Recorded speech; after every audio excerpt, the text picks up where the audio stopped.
Today, we are thrilled to welcome a guest who reads the pulse of our planet with the precision of a seasoned analyst and the passion of a true environmental advocate. Miranda Mair is a senior carbon analyst at Carbon Intelligence. You will quickly hear that she's honed her skills to blend both the rigor of science with the art of communication. Miranda has worked as an air quality scientist for over a decade and helps her clients navigate the process of reporting and improving air quality, along with compliance and many other ESG-related topics. She's here today to shed light on how an organization can think about collecting data, how to improve the quality of that data over time, and to dive into some value organizations can derive from their greenhouse gas inventory that isn't necessarily obvious at first. Let's jump in. Welcome to the Carbon Accounting and Management Podcast, presented by North Star Carbon Management. I'm your host, Chris Barsman. If you're a professional responsible for managing your organization's carbon footprint, this podcast is for you. We bring you expert insights, emerging technologies, and actionable strategies to excel in the complex world of carbon management. Stay tuned for an enlightening conversation and real-world solutions. Let's jump in. Hi, Miranda. Thanks for joining us today. Just wanted to jump right in and see if you'd tell us a little bit about where you work and what you do and some of the expertise that you have. Sure, Chris. Thanks for having me. My name's Miranda Mair. I'm currently a senior carbon analyst for ENGIE Impact.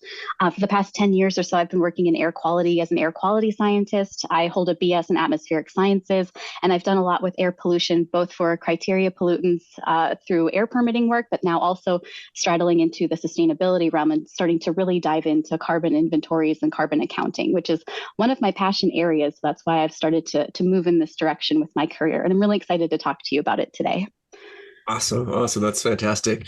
Before we dive too much into the carbon side, I know that you have a little bit of a background as a meteorologist, and I was just curious, how has that background kind of informed the work that you've done, and how did that lead you on this journey to where you are now? I'm finding that a lot of analysts, a lot of people in this carbon space come from a lot of different walks of life. So just curious to hear that a little bit. We are a very diverse group. It's really funny on my team. It's so interesting getting to know. I work with a group of 20 or so here at ENGIE Impact, and we all have a different origin story. And mine, of course, is being a humble meteorologist.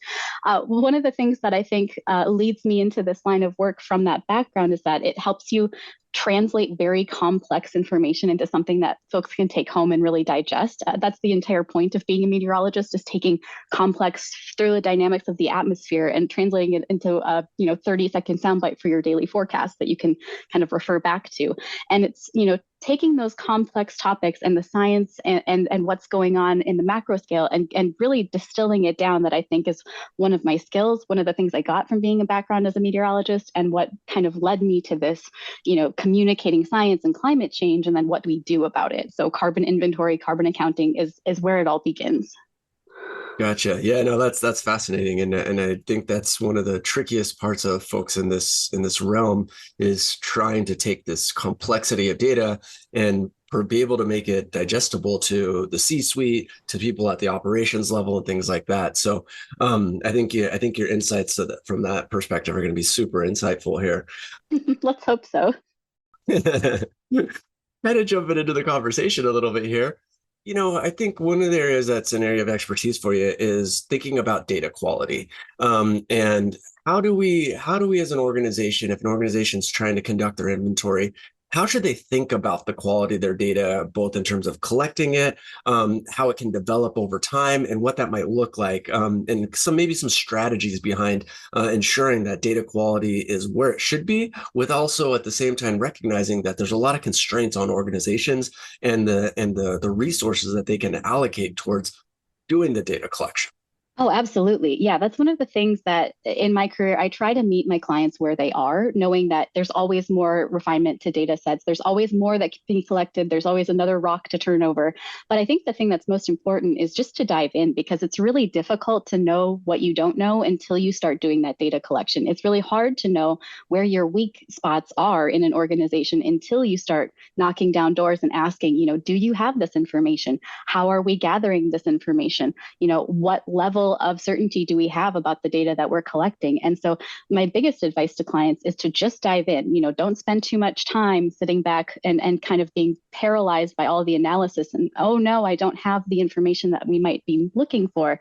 Just dive in and start asking questions. Start, going to your subject matter experts or your stakeholders that are within your organization and really get to know, what's available to them and also what those constraints are. I think you make a great point, Chris, that sometimes, we would like to have a data quality or data of a certain quality, but it may be that it's just not feasible for a few different reasons. And being able to articulate that, especially as you're starting to engage with those C-suite stakeholders or engage with your consultants, it saves a lot of time if you can come to the table and say, this is what we have today. I'd like your advice on how we get to the next point for tomorrow, because throughout the process, carbon accounting and looking for additional data quality, it's a constant evolution. We're continually evolving and continuing to improve the quality of the data year over year as best we can. So I would say don't be afraid, just jump in where you are and take it from there. Yeah, and I think that's a very insightful way to think about it. And what do you think about the idea of setting organizational boundaries? Obviously, the Greenhouse Gas Protocol has their methodologies, but within that methodology, there can be some gray area. And so organizations a lot of times sometimes struggle with going, okay, how broad, how many of scope threes do we really need to include? And again, they don't necessarily know what they don't know until they've started collecting the data and go, oh my gosh, we can't get this information. How do you guide your clients, or how do you help clients think about this question? Or do you say, let's start with everything and start narrowing as we start finding information? What's your approach or strategy to that? That's exactly what I would advise. And that is oftentimes a conversation that we find ourselves in is, let's gather as much information as we can. And I'll admit it is uncomfortable sometimes when we sit down with clients and they start asking us, now, do I really need to go down to the absolute nth degree and figure out everywhere throughout my supply chain that carbon emissions may be occurring? Or every single one of these categories in scope 3 can be really overwhelming for folks who are just diving in and just getting their feet wet with carbon accounting. But I do think that it is a great best practice to just start looking for every single thing, because along the way you may uncover that something you thought was material to your footprint maybe isn't as big of an issue, or you might uncover something where you have a surprise where you didn't think that this was going to be a large source of emissions, but it turns out it is for some variety of reasons. And so starting large and working your way down is much easier, especially when you're trying to plan, as you're trying to budget and allocate resources for putting together a carbon inventory. Starting with everything, all 15 scope 3 categories, start there and then work your way down, because it is more difficult to get halfway down the road and then realize, oh no, perhaps we do need to do another couple of categories, or oh no, we might be looking for additional data. So start big and work your way down. Yeah, that's really a good idea. And with that in mind, as you think about who within an organization might be tasked with conducting the inventory, I've worked with clients that have had it in a lot of different locations, whether that be an engineering team, sometimes the operations team, sometimes it's more in the finance team. In your experience, is there a best place for the person that's spearheading the inventory to operate from, or does it really matter? Or what kind of maybe skill set should this person have if an organization is just now considering that they're going to have to do this? Who should they start thinking about in terms of the person to maybe bringing into the conversation to lead their organization through an inventory? Sure. Well, I'd say from a scope 1 and 2 perspective, obviously somebody who's directly tied into your operations, somebody who maybe would be able to start pulling things like fuel usage data or other of those types of items for scope 1 and 2, or electricity usage. A lot of times that's the finance group, because everybody's tracking the dollars. That's probably one of the biggest data sets that we work with is the financials. And honestly, it's because it's one of the most rigorous and it's already tracked. Carbon is currency. And so when you're talking about accounting, it's good to start there. But however, they shouldn't be the only ones at the table, because very quickly you will run out of room if you're just working with your financial department and you start to ask some of the tougher questions about those emission sources and where things are coming from. So for example, if you have, some type of manufacturing or some sort of process that you're producing emissions from, you're going to want to know from somebody on that engineering side where those specific points are that could be sources of carbon emissions. And, bringing together a group of stakeholders, maybe the one who's spearheading it is somewhere in operations or finance, but making sure there's other voices at the table too to understand those other data sources and other emissions points is definitely a good best practice. Now, ideally, we'd all have the bandwidth and the budgeting to have somebody running this full time, especially as we start to look at potentially more than once a year doing inventories, kind of snapshots every quarter or so, or even on a monthly basis as you get those utility invoices in. It's helpful to have more data points to understand if you're running on target or if you're starting to go off track. But that, again, is also the balance with trying to make sure you've allocated enough resources for that effort. And along those lines, actually, it kind of sparks the idea for me about the idea of allocating resources towards this effort. Obviously, with the new law that just got passed in California, and the potential SEC law, some organizations are going to go, okay, this is just a thing I have to do, a box I have to check. What's the minimum I can invest in this to get it done? And what I'm trying to do in some of these conversations is open up organizations' eyes to the value and the benefit beyond just knowing their carbon footprint that these inventories can provide. And so just curious, have you seen organizations benefit from these carbon inventories beyond just knowing what their carbon footprint is, potentially, things about learning about their organization, and what are some of those ways in which an organization can benefit beyond just the inventory itself?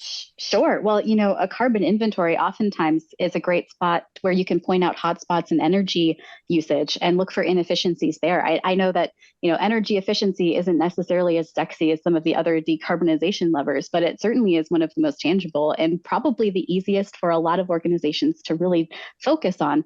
And I know that there's, varying degrees of maturity across organizations on how far along your kind of sustainability journey you go.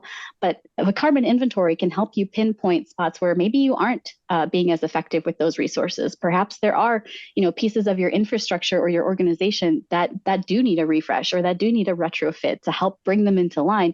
And oftentimes the double benefit of that is cost savings. If you're saving energy, you're not purchasing as much energy, be it from some sort of fuel, some sort of electricity. Those cost savings can also be a lever or at least an incentive to do a proper carbon footprint and understand your organization from that perspective, but then also translate it into opportunities to cut costs through energy savings. Yeah, exactly. And I think that's one of those things that I always really want to share with the organizations, is the idea that, there's so many ancillary benefits to this, and so much business intelligence that can be derived from this process that, to your point about bringing in as many stakeholders as possible, data is only as good as the data in, right? Like the analysis of that data.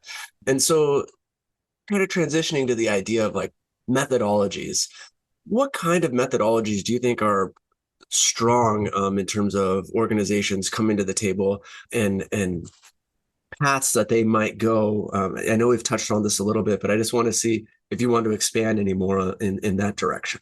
Sure, absolutely. Well, when you're thinking about strategy for decarbonization, the things that you can glean from your carbon footprint, carbon inventory exercise, it's really important to understand how that inventory was put together when you start to think about how do we improve those numbers. For example, if you are taking a simple cost estimation approach in scope 3, dollars spent equals an equivalent amount of CO2e, that's well and good because that may be the only level of data you have for that particular category. However, it means that if you were to set a reduction target, essentially what you're committing to is reducing your spend in that category. So that's not great if you're continuing to try and expand and perhaps grow your business, that your emissions are tied to a dollar spend rather than the actual emissions impact of those items or those purchases. So that's a spot where we would say, we'd suggest this is an area where you could potentially go get additional data from your suppliers, take a look at your, few, maybe top 10 or so suppliers that you're working with, and see if you can come to some, realizations about the carbon impact of that product or purchase. And that's where you can start to make those choices. If you can get better data, you can then inform, better choices, better selections that reduce those carbon impacts. So I think the methodology really matters. Another great example is something like employee commuting emissions and talking about work from home. I know I work remote full time, and it's really interesting because if you are looking to curb your emissions in that particular arena, you have to understand, what folks are using at home. For example, if you are just using, industry averages to calculate the average emissions from a work from home uh, uh, employee, it's really important that you can, the only way you're going to reduce those emissions is if you are cutting down on the number of employees that you have in your workforce. If you can understand, what sorts of setups they have at home, and you can provide them maybe with a energy efficiency monitor for their home working setup, or you can, do an initiative to send out LED light bulbs for their desk lights, or things of that nature. Then you can start to refine that calculation and make progress on that particular category, understanding how it's calculated. So it's really important to know where the numbers are coming from and make sure that that process isn't just a black box calculator, that you can really glean some insight from that data and be able to push forward in those areas where you'd like to make targeted reductions. And I think that's kind of leads into the conversation a little bit about the ideas of target reductions. I think sometimes organizations they'll set a target without necessarily understanding where their emissions are coming from. And they're like, we're going to set a target, we're going to do a carbon inventory, and we're just going to get there, and I think sometimes it makes more sense to start with the data and then actually set a target. And so I think you've seen this from two different directions as well. Can you speak to those two different strategies, maybe some of the pros and cons, and which one you might lean on a little bit more? Sure. Well, yeah, when it comes to looking for strategy for emission reduction, I think you're right, where there are some organizations that, the strategy is done ahead of time and we say, all right, for scope 3, we'd like to reduce by so many percent or so many, metric tons of CO2e. And then you look around and you come to the realization that based on how things are calculated, maybe you need to do a lot more data collection to figure that out, especially as you're just beginning this part of the journey. On the flip side, you could gather all of your absolute available data, everything that you have available to you, and then take that information and say, okay, we have a very robust data set for maybe business travel. We have mileages, we have actual, flight distances, things like that, rather than just a cost analysis. And then you can say, all right, so because we have very good data quality in this area, part of our strategy will be to make reductions here, or, those types of things. So there's pros and cons to each one of those things. You obviously would need to do a lot of data collection without much of a strategy, and then gather up everything you have, look through all of your data and say, okay, now what can we pull out of this as items that are, the low hanging fruit to really go after? Or you can do the other side where you have a leading strategy and work towards it. So it really depends on the ability of your organization to adapt, how much that you can really take from those different data sets, how much you can glean from that, and the analysis that you're willing to do on that information. So there's pros and cons to each side. And a lot of times we find our clients sort of somewhere in the middle, and that's okay. That's okay that you don't necessarily have every bit of your strategy fleshed out. And it's important to know along the way what's realistic and what maybe is perhaps a little bit unrealistic. And I think speaks a lot to the art of carbon accounting that this is. A lot of times you hear accounting and you think fixed numbers, but I think there's a lot of art to the process. The greenhouse gas the Greenhouse Gas Institute, one of their strategies is that they call it TAC, transparency, accuracy, completeness, comparability, and consistency. And when they say consistency, they can say consistency over time. So saying I can compare this year's inventory to last year's inventory, and I'm gleaning that data. I'm reading that data the same way. However, as we've talked about on this conversation, over time, your methodology might improve, your data collection might improve, all of that might get better, which might actually hurt your consistency from a year-over-year perspective. How do you approach this question? How do you think about this when you're guiding an organization or working with an organization to help them build their inventory, build it year over year, and get better while also being able to be comparative to what they have previously? Yeah, it's a great question, because if you start making a lot of changes, you're exactly right that you're, when you start changing your methodology year over year, obviously, you're trying to become more, more accuracy, more quality of the data. And that's true that you will be comparing against different data sets from before. And so it is very difficult to track a trend line as you have completely different methodologies. Like we said, methodology very much matters.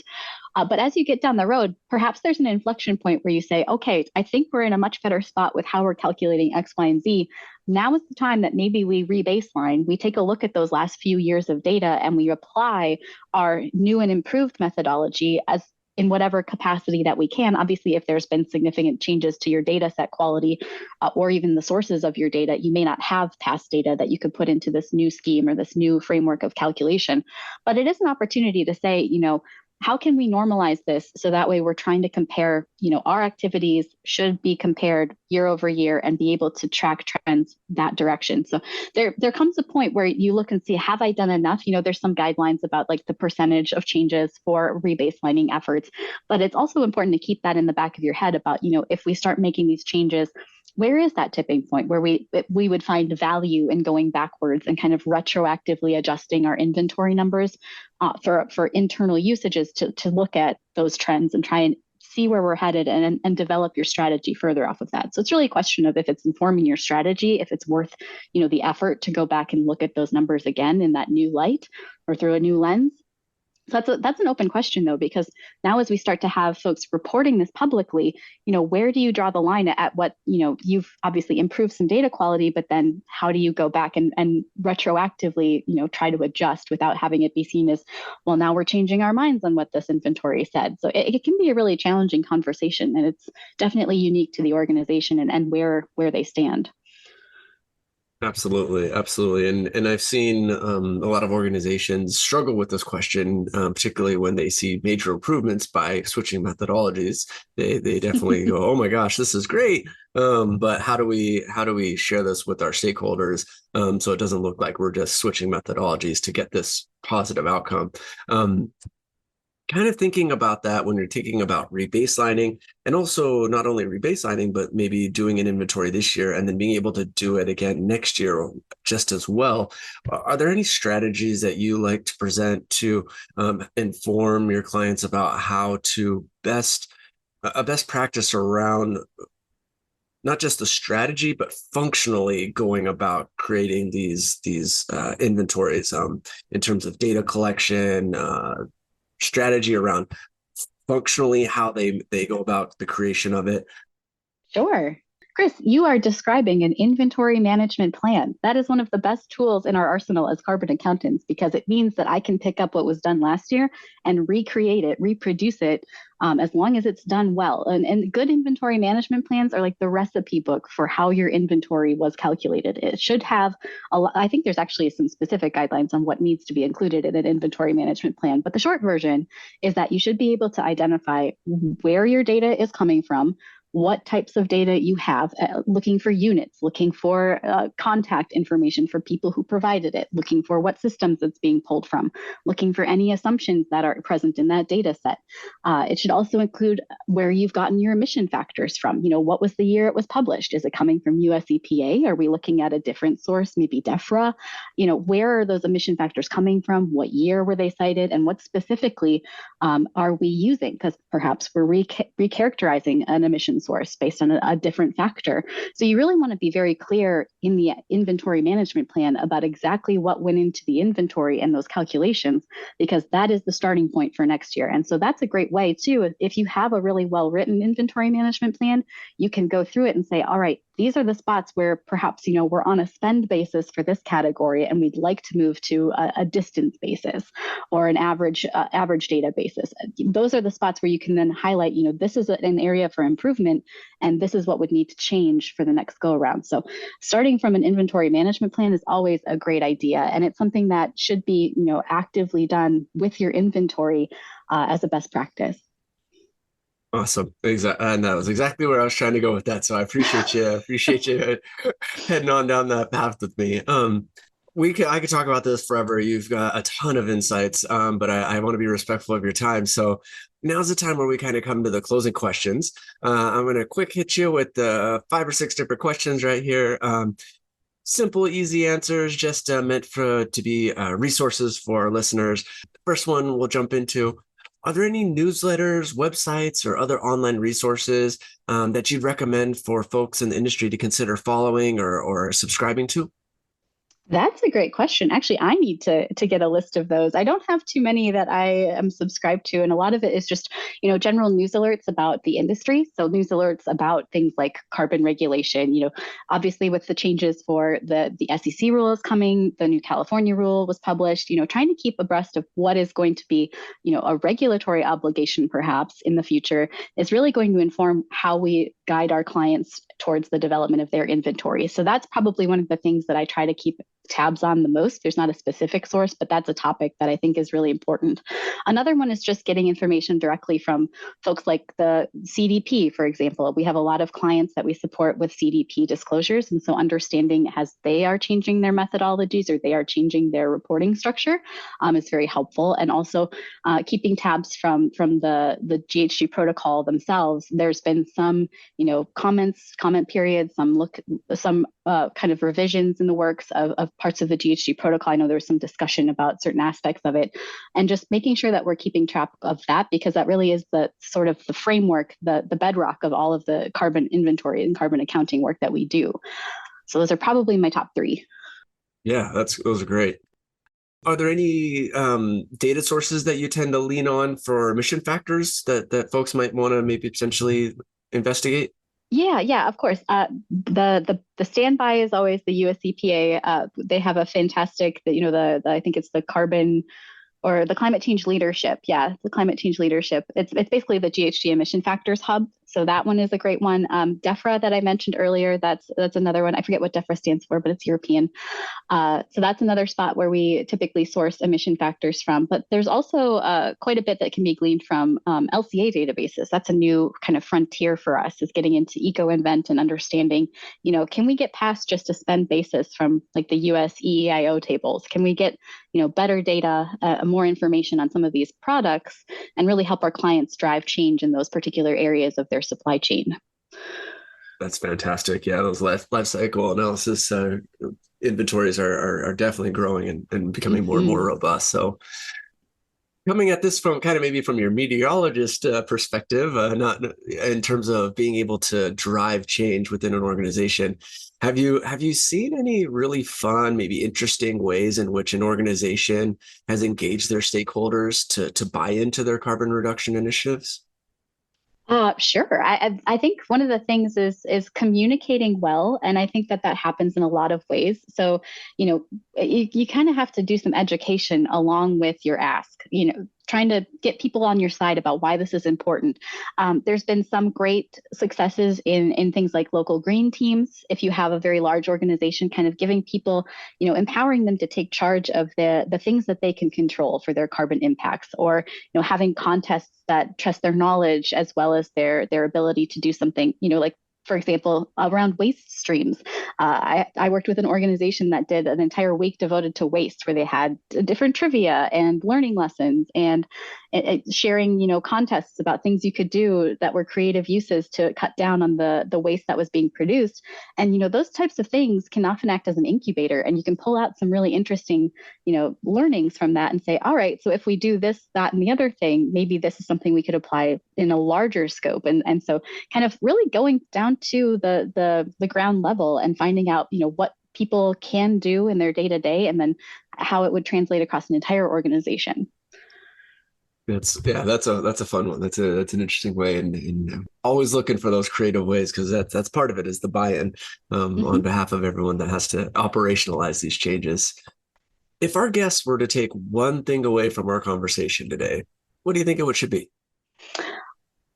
Carbon is currency, and you need to have good accountants working with you. I will say that, as a company that has carbon software can be a great tool, but if you are any more complex, you probably want to have some consultants and some great advice and carbon advisors to help you through that process. I kind of liken it to doing your taxes.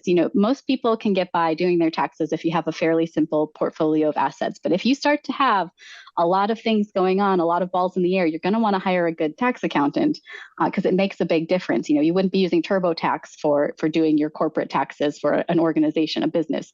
So I think kind of framing it like that helps people realize that, you really do get some value from having someone help guide you through this process and help to uncover, areas that you can improve, ways that you can make this easier and try and make it repeatable year over year. Absolutely. Absolutely. And our last question, where can listeners go to find out more about you and your organization and the work that you folks are doing? Sure. Well, you can find me on LinkedIn if you just search Miranda Mair. I don't think there's too many of us, but MAIR, right? MAIR, yes, Right. yes. And then for ENGIE Impact, certainly look us up because there's a number of things that ENGIE Impact can provide, from strategy to software to even help with decarbonization and that energy transition. That is something that is well in our wheelhouse. So please check us out. Awesome. And we'll be sure to add some of that information to the show notes as well. So Miranda, a fantastic conversation today, very insightful, a lot of great insights. So I really, really want to thank you for your time and your energy today, and appreciate you for being on the show today. Thanks, Chris. It was really great to talk to you too. Thanks so much.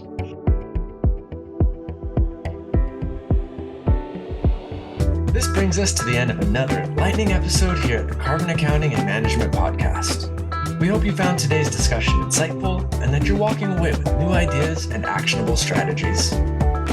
If you've enjoyed this episode, please share it with a friend or colleague, and don't forget to subscribe so you never miss out on our latest episode. We also encourage you to join the conversation by rating this episode and sharing your comments and ideas with our community. If you have questions or topics you'd like us to cover in future episodes, we encourage you to email us at podcast@northstarcarbon.com. On behalf of myself, your host, Chris Barsman, and the entire North Star Carbon Management team, thank you for investing your time with us today. Until next time.